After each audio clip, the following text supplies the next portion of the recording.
Hi, everyone. Welcome, welcome, welcome. And happy Valentine's Day. Happy Valentine's Day. And drop your B1 in the chat. In the chat.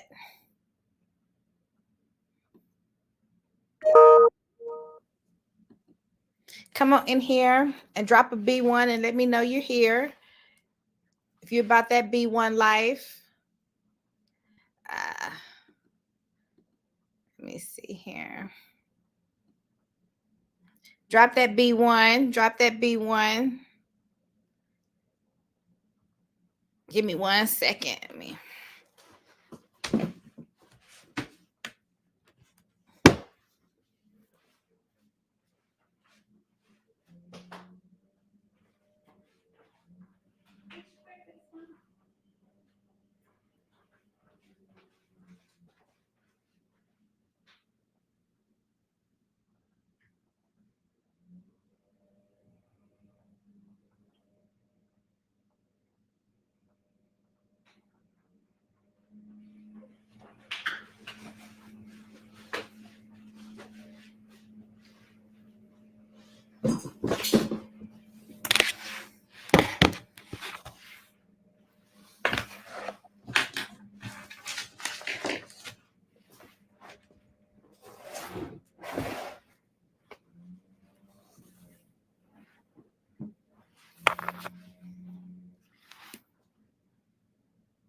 Hi, everybody. Welcome to the live stream today. Happy Valentine's Day. Happy Valentine's Day. Come on in here. Drop your B1 in the chat and let me know you're here. Let me know you're here. Who's with me? Who's with me? Okay, we got Odell. Old Daryl. I hope I'm not butchering your name, old Daryl, but happy Valentine's Day. Thank you for dropping that B1 in the chat. Drop a B1 in the chat and let me know you're here with me. I couldn't find my cell phone. Weird thing, right? You feel naked if you don't have that thing in front of you at all times, glued to the palm of your hand. But who needs it? Who needs my cell phone when I have you beautiful people out there? My beautiful Black people on this Valentine's Day. So happy Valentine's Day. And get in here. And there's no better way to show the people that you love like having your ducks in a row. Having your ducks in a row. Why? Because Black wealth is critical to Black power. Everything we talk about will be a way to advance our people and how we move the needle forward. How we move the needle forward, how we can be the change that we want to see in the world. How we can be the change that we want to see in the world. How we can grow and be the leaders that we need. How we can be the heroes in our own life, the heroes that we need, the preachers that we need, the therapists that we need, because all of the information that we need is within us. And so everything we talk about here is finding how to tap in and tune into that, and use that to grow our business, to grow our wealth, to grow our community. Why? Because Black wealth is critical to Black power. So let's get in here. I'm offering a special, right? I'm doing a free Black Wall Street family wealth planning session for people who want to meet with me and get your financial house in order for your loved ones, because there's no better way than to say I love you than to say, hey, I love you, so therefore I am going to do whatever I have to do to make sure that you're not burdened when I leave this earth, that maybe that you are even benefited when I leave this earth. And so the things that we will be able to cover if you schedule with me is going to be able to choose the right guardians for your kids and avoid making 6 common mistakes. Get your financial house in order and keep it that way. Confirm that you are making smart financial choices. Confirm that you are making smart financial choices, and for your children, for your next generation, for your passing, so that they don't end up in court, tied up in assets, tied up in probate. Um, fighting over your relatives, fighting over assets once you leave here. Just getting a little settled in here. Okay, good morning, William. Thank you for showing some love. Thank you for showing some love. I'm showing y'all some love by offering my free Black Wall Street Family Wealth Planning Session, normally valued at $12.50. I'm offering it free. If you book right now, I have the link in the chat. I dropped a link in the chat. You can also schedule online at blackwallstreet.com. You can schedule online at blackwallstreet.com. And so we're going to talk about how to illegally avoid all estate taxes and keep your family out of court. Setting up a trust. Setting up a trust is key. You can set up a will. Even when I set up a trust for my clients, we also set up a will. But if you want to give the ultimate protection and have some control over how those assets are spent, then you want to set up a trust. Learn the secrets to protecting your kids' inheritance from lawsuits and divorce. Okay, and discover how to leave your loved ones a gift far greater than all the money in the world. So if you want to schedule that consultation with me, you can click the link in the bio. I'm going to link the link in the chat. And for those of you that do, I look forward to speaking with you on that. And so right now we're going to talk about, why do you even want to create a trust? What is the purpose of that? And before we get into creating, why would you want to create a trust? We'll go there. A trust can be a tool for managing assets and distributing wealth according to your wishes, transferring property, minimizing estate taxes. Did you know that your estate will be taxed? The money that you leave behind from one generation, that there is an additional tax called an estate tax levied against your estate. And one of the ways to avoid that estate tax is to create a trust, because all assets that fall outside is to create a trust. And remember that when you create a trust, all assets that are that would normally fall inside the probate are going to now become a non-probate asset. What other assets are non-probate assets? Life insurance proceeds. That's a big one. Life insurance proceeds. But before we get into the life insurance proceeds, I really want to talk about what some famous people who passed away is one of my favorite ones to discuss, who passed away without a will and what happened. So the estate planning. Okay. So I know you all know one of my favorite, is Black History Month, in addition to today being Valentine's Day. And one of my favorite singers is one of my favorite singers is Aretha Franklin. And the thing I loved about Aretha Franklin, she gets so into it. She's so passionate. She's so intense. And, she's been known to take that ponytail off in the middle of her. Oh, yes. Yeah. Boom. R-E-S-P-E-C-T. Ponytail gone. Okay. That's Aretha. And so her probate asset, her estate plan, her whole life thing is public. Her whole life was public. So let's talk about what happened to Aretha Franklin. Let's see here. There it is. Aretha Franklin's will. On August 16, 2018, recording artist and legend and 44-time Grammy nominee. She never won. Grammy nominee, though. 44 times. Aretha Franklin died in her Detroit, Michigan home. Although it's been several years since her passing, family members and their lawyers are still arguing over whether the handwritten notes found in Aretha Franklin's home qualify as a legitimate will. Under Michigan's intestate succession laws, Franklin's estate was to be distributed equally among her sons. This is when her family thought she passed away before creating a will. Her sons initially agreed to appoint a cousin, Sabrina Owens, as Franklin's estate executor, also referred to as a personal representative. It wasn't until recently that Franklin's family uncovered several documents that appeared to contain Franklin's final wishes.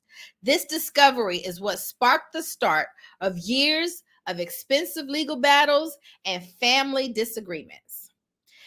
Okay. So according to Michigan law, a handwritten will can be admitted for consideration without a witness, so long as it is signed, dated, and the handwriting of the decedent.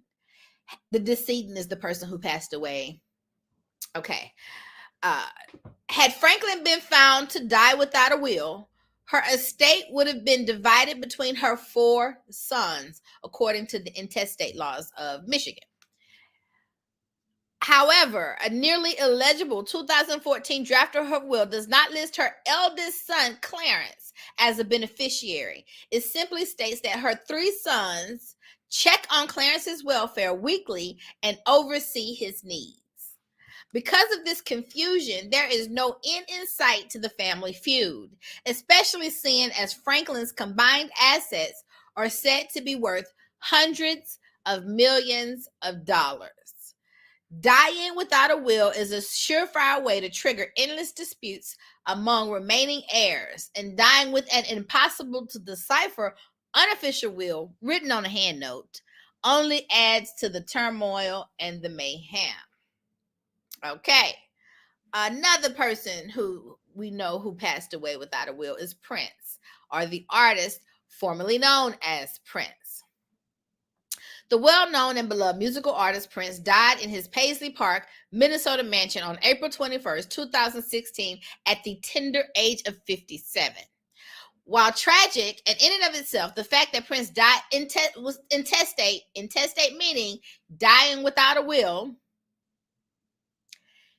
led to even more suffering amongst his surviving friends and family. If he had a will, they would fight less because his intentions would have been a lot more clear. Okay, but with so much ambiguity, you got the people who say, it belongs to me. This is how he wanted. This is what it means. They're fighting.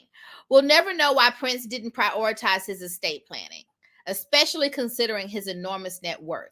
But it's likely the same reason many people make the mistake of procrastinating their will and trust creation. Nobody enjoys thinking about their death, and nobody ever thinks that they're going to die unexpectedly. It's just not the thing that you're planning for. I get it.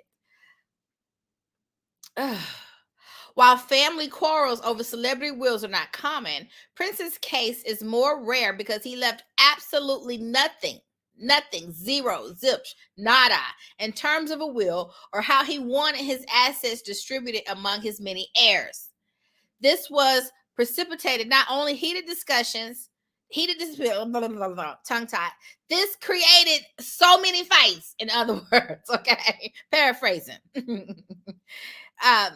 But also millions of dollars in legal fees, which means the lawyers got paid a lot more money because of all of this family infighting. Okay, the lawyers get paid. And I say that all the time in litigation. Sometimes it's best to work it out because how much are you really fighting over? And when you think about what you're fighting over, how much is it going to cost to pay for you to really champion that fight? Which means how much are you going to losing? How much is that fight worth to you? And most of the time with litigation, people are really fighting over unhealed emotional trauma within themselves and using the litigation as a means of healing, getting through it, getting past it, getting what they deserve, and so on and so on. But had Prince created a will before his unanticipated passing, it would have surely mitigated the long-lasting arguments between his heirs. It could have also helped to reduce the 40% federal tax bill and 16% state tax bill on his estate. However, because his estate is thought to be worth up to $500 million, it's likely that things would have still been messy. Not only does Prince's estate include his Paisley Park, the mansion that doubled as his recording studio and concert venue. Ugh, I wish I could have been there. It includes other valuable assets like his music rights, other properties like his multi-million-dollar Caribbean villa and lifestyle brand. It is also expected that his estate will continue to grow in value for years after his passing.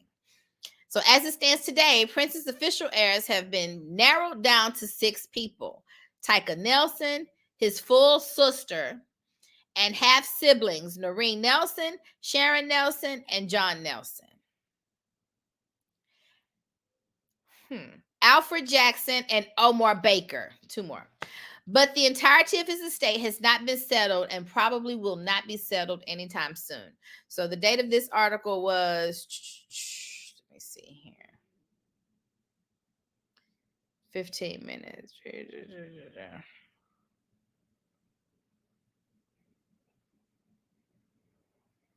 It's not on here. But as of the date of this article, his will was still not settled. I don't know what that stands in 2024. So the purpose of creating, some type of estate plan, and as I tell people, it's not a thing that's one and done.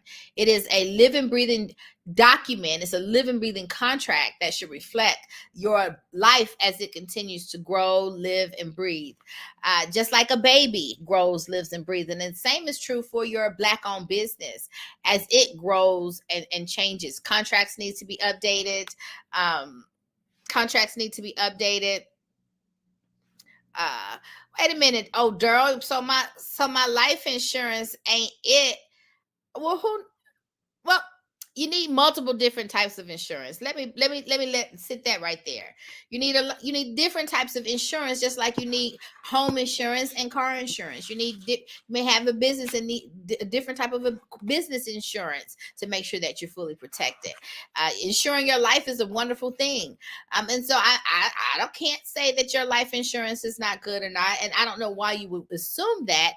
But if you'd like to meet with me and go over your life and planning session, I'm offering right now for Valentine's Day. Happy Valentine's Day, guys. I'm offering a free Black Wall Street family wealth planning session, and I included the link in the chat. Or you can also go straight to blackwallstreet.com and schedule a consultation with me there.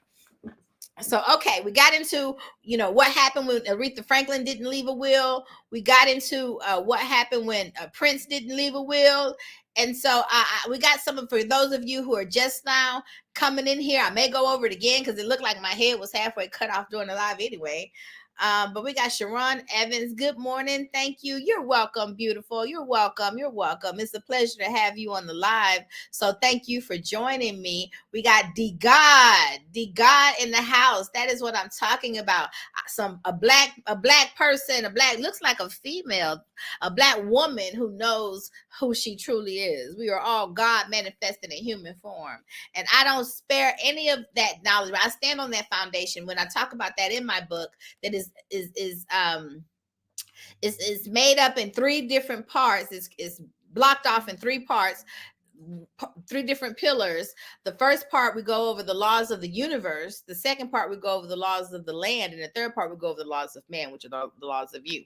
Talking about the laws of the universe: as above, so below, as within, so without. And what we are is God manifested in human form. And so it's always important that you know and understand that. And so I'm offering that free family wealth planning session to help you get your ducks in a row, because there's no better way to tell your family members that I love you. I love you. I love you, son. I love you, daughter. I love you, husband. I love you, wife. I love you. And so because I love you, then then I'm going to make sure that my financial house is in order. If we're husband and wife, we are going to make sure that our financial house is in order, so that we can make sure that we are preserving our assets for each other should either one of us pass away, and for our children should both of us pass away, right? And for our parents, so they don't have to deal with these things if I pass away prematurely before they do. And so shout out to Anissa Warren. Thank you for joining me this morning. She used to work on Wall Street. That's my fellow sisters. Don't we all work on the wall? Have we all worked on the wall? They always say lonely at the top. I used to love when I see Black folks down there on Wall Street who did more than shine shoes and work the security door. Okay. So, we talked about when Prince not dying without a will. We talked about Aretha Franklin not dying without a will. And Aretha Franklin's situation, where she died without a will, she left everything to her four sons, or to her three sons, and looked like she wanted them to care for her oldest son.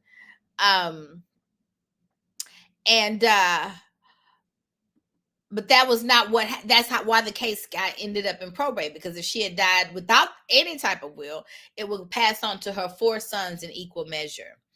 But what about a situation where you have a parent who omits a child, or even worse?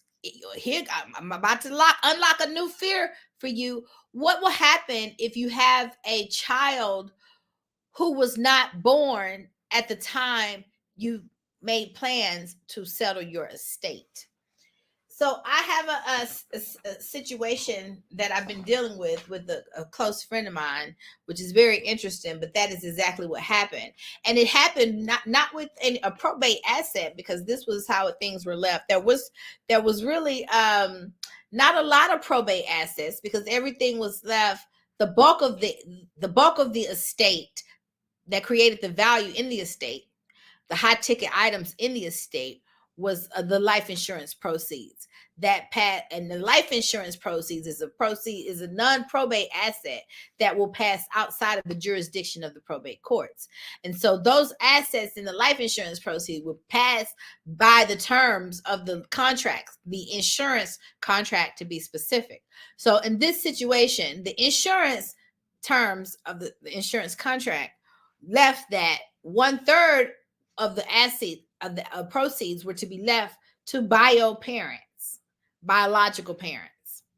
Another third of the insurance proceeds was left to the adopted parents. And another third of the proceeds were left to a son, and zero proceeds were left to the daughter. This is the terms of that insurance contract. Now, had this person who passed away at least created a will, if they had at least created a will and left zero to the daughter, what would happen? Well, in the state of Texas, there's a thing called a pretermitted child. And a pretermitted child is a child born or adopted after a parent's will has been executed. A pretermitted child is a form of forced heirship.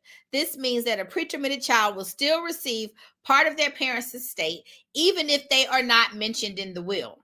For example, if a person has a child after writing a will but doesn't update their estate plan by accident, by accident. Most of us say we know it's an accident. If I have two children under the age of and anyone under the age of, let's say, 25 years old, which means they're still attached to my hip. If I have two children and I create a will before the second child was born, and I pass away before that second child turns 18, I would want that child to be included in that will. I would want them to consider that child. I just didn't get around to it. It's not every day I'm thinking about dying. And I may have died unexpectedly. And so I never got a chance to get back around to updating my will. And so in the state of Texas and in many other states, they recognize that they act as though that child was actually a part of the will, and they are included in the will as if they were in the will.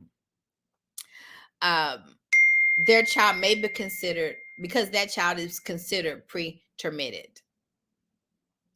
Texas Code Section 255.053 states that the interest a pretermitted child is entitled to must be the same character as the interest given to the testator's other children in the will.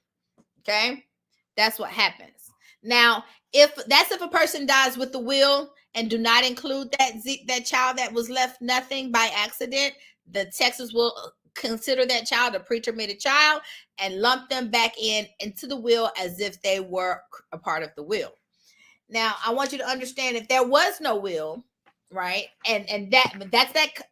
If there was no will, things pass intestate without a okay. If there is no will, which means a person who dies intestate, then all of the assets will pass by terms of heirship. And every state pretty much has their own intestate laws. And in the state of Texas, a person who is unmarried with children, everything that they own in their estate, all to children who will take equally. It's only until a person passes away with no children do we start an unmarried person with no children, half of all property to father, half of all property to mother. So it is only then, when a person dies with no children, that we think about having those assets pass above a person, going backwards to people who will become your sooner than later ancestors. That's the only time we go that in that direction. Okay, when a person doesn't have children. So in this scenario, we have a person who dies with a non-probate asset because she dies with the insurance policy and no will in place. 1/3 to biological parents, according to the insurance contract, 1/3 to the adopted parents, 1/3 to son, and 0 to daughter. Now, we have to ask ourselves a question.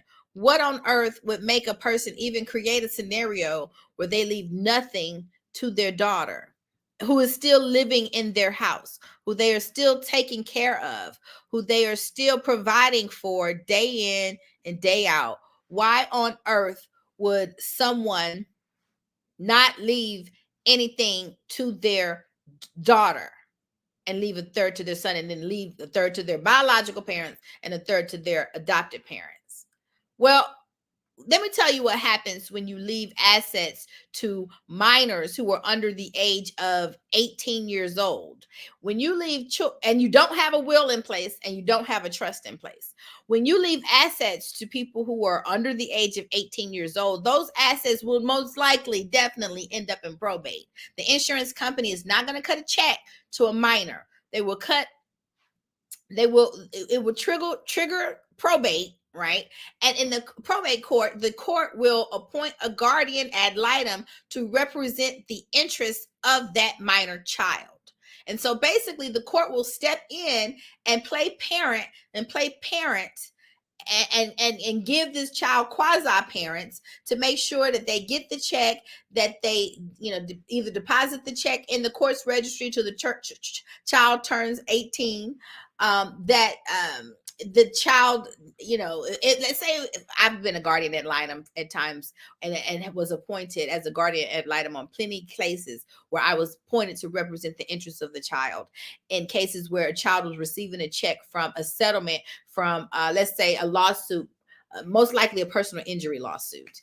And it was my job to make sure that the terms of the settlement were in harmony with what was just, right, and fair, and in the best interest of that minor child. That the medical bills were all being paid for. That all of that accepting this settlement, that they didn't accept this settlement under duress. That the parent or anybody didn't force this child to take this settlement. That this settlement is truly in this child's best interest. And so that's what a guardian ad litem does. And so if a child dies under the age of 18, that check is going to get tied up in probate, and the court is going to step in and make sure that those proceeds are being spent and defer to what the guardian ad litem is going to say about how to distribute those proceeds to the children, and what to do, and put them in a trust, and all of that will be dictated by the guardian ad litem. Excuse me.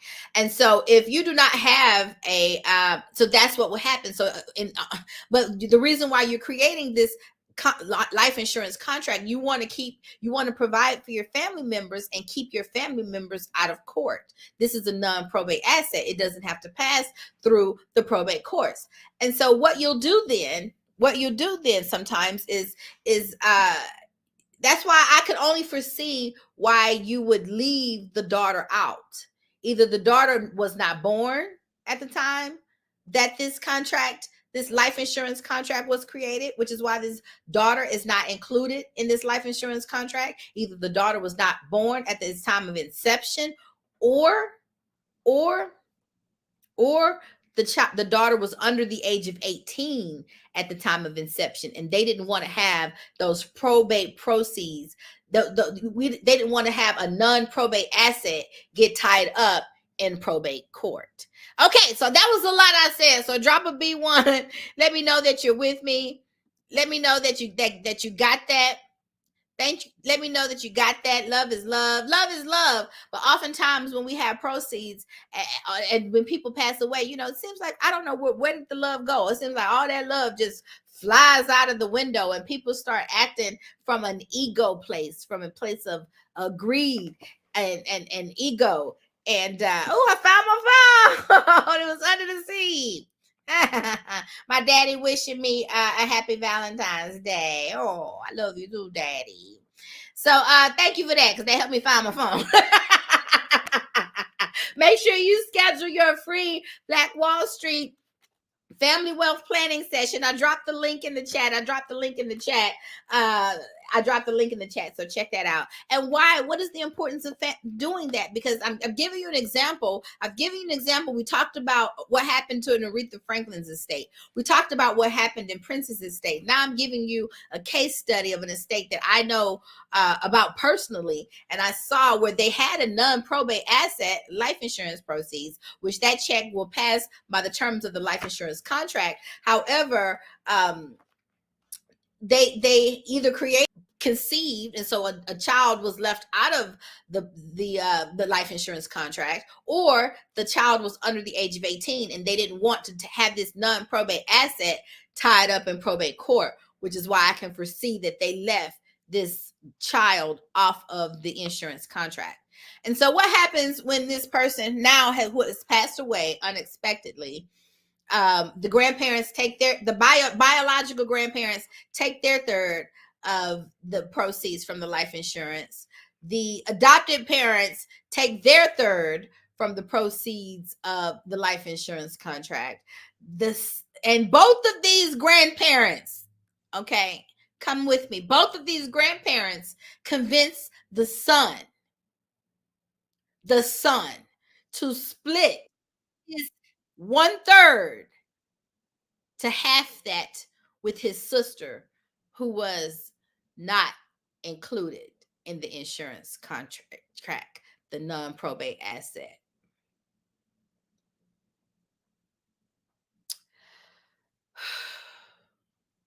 I want y'all to let that sink in, because this is this person's parents, her biological parents, the parents who birthed her, and the adopted parents who took her on and took her in, I think in her maybe teenage years and above years of life, and helped finish raising her and her children, the son and the daughter.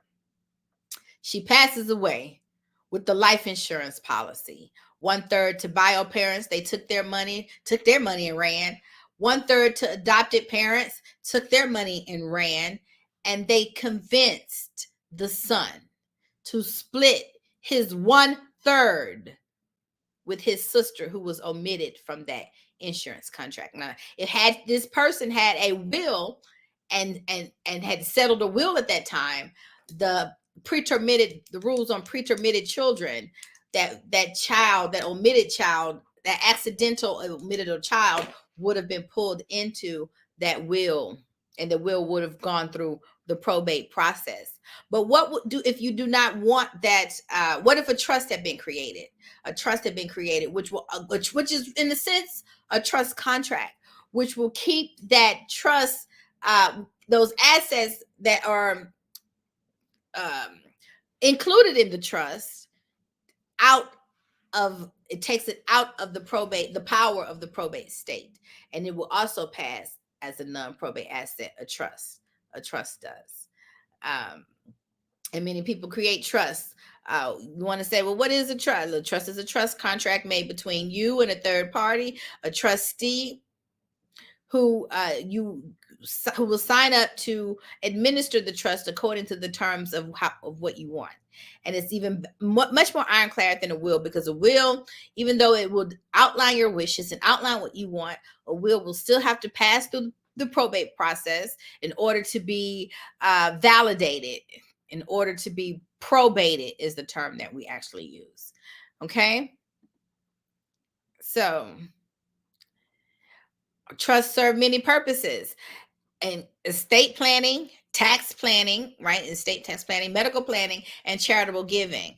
And so why do you create a trust? Let's talk about some transferring property. It's an easy way to transfer. You actually are transferring this property during your lifetime.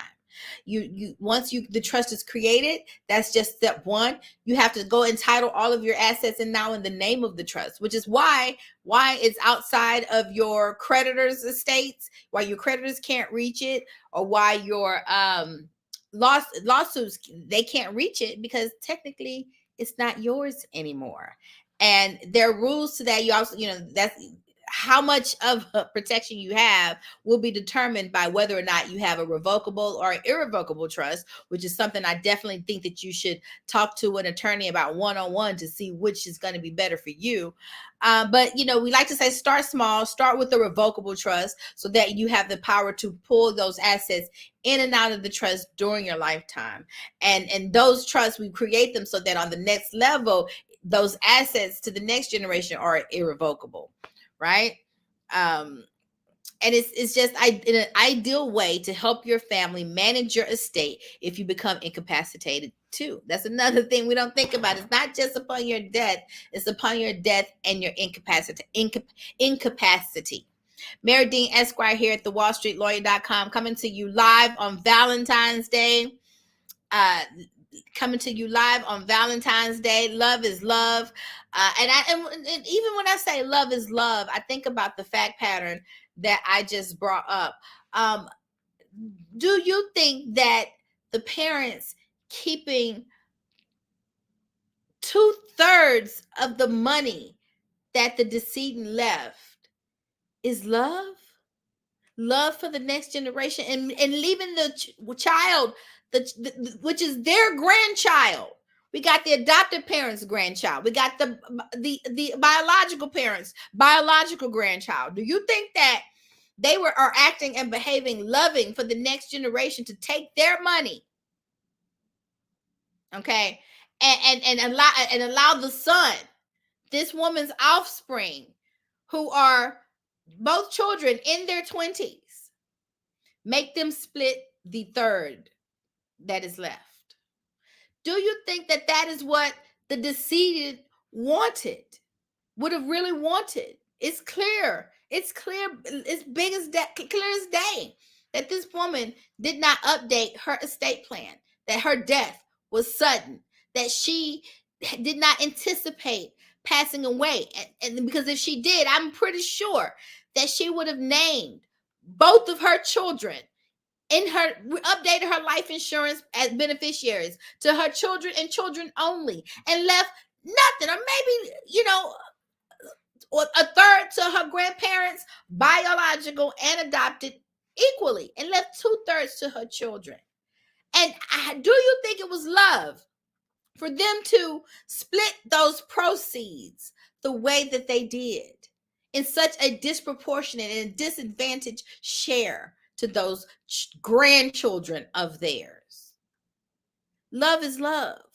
And we know what love looks like. Love is an action word, is what my grandmother always said. Love is an action word. When someone loves you, they act like it. They walk like it. They talk like it. They move like it. When people are moving, love, we know what love is. God is love. We know what love looks like. We know what it smells like. We know what it sounds like. We know what it feels like. Come on, who with me? Adept is with me, because love is love. We know what it is. And we sure do know what it is not. And the grandparents keeping 2/3 of the life insurance proceeds and leaving the grandchildren to split 1/3 of the life insurance proceeds does not sound like love to me. It does not look like love to me. It does not smell like love to me. And it does not feel like love to me. Okay. Mashari Amore says, thank you for this information. I plan to purchase your book. Thank you so much. Thank you so much, Queen. Thank you so much, Queen. Shout out. Love the love. Love is love. I love all the way around. You can get that book on Amazon. Just go to Amazon. It's easiest to just type in my name. That's Marye with an E, Marye. Dean, like the dean of a college or the dean's list, and you'll see the book come right up. It's endorsed by the great Dr. Iyanla Vanzant, who I tell my story of how I met. I told her that on the last live, how I actually met Dr. Iyanla Vanzant on one of my darkest days of my life, which led me to coin the term the law of adversity, that in every problem there's an opportunity of equal or greater measure guaranteed. And I do get into that law along with the other laws of the universe, the laws that you use to create your reality, the laws that, like the law of karma, that touches every soul, and that you will never outrun karma. And so That's what I like to think about. That's right. Thank you.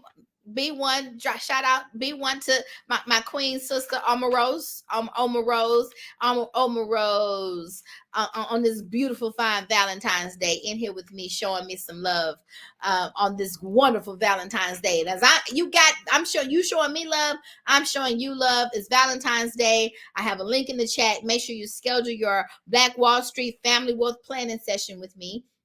Free, no obligation to you, and I will help you organize your estate and talk about what it is that you need to do to make sure that you are leaving your financial house in order and doing the best that you can do to express financial love to your loved ones who are going to leave, who you may leave behind if something happens to you. Happy Valentine's Day, Queen. Thank you so much for the love. Okay, so we got a question from Anise Warren. Can I still leave the child assets though they are not my biological child? You can do whatever it is that you want to do, honey. You can leave it to a squirrel if you want to. No, but I'm not a squirrel, maybe. But no, you can do whatever it is that you want to when it comes to leaving your assets, whether you leave it to a biological child or an adopted child. And that is one of the key benefits of creating a will and being much more intentional and much more protection and giving them much protection and actually creating a full-on trust. Why you want to do that? Because Black wealth is critical to Black power. Black wealth is critical to Black power. And one of the greatest ways to make sure we are transferring that wealth on to the next generation is life insurance. And you want to, and here's what, if this person who my case study, who I was speaking about these facts, if they had left that life insurance proceeds, they named the trust as the beneficiary and outlined all of their wishes according to the trust agreement and created a trustee. And even if they did, that omitted child would have been accounted for, right? The trust, there's so much language in the trust agreement that you give them so much power. So many, I want to do this, and if I have a child, or all my children will get this, all of my children will take equally. And I actually will omit a child.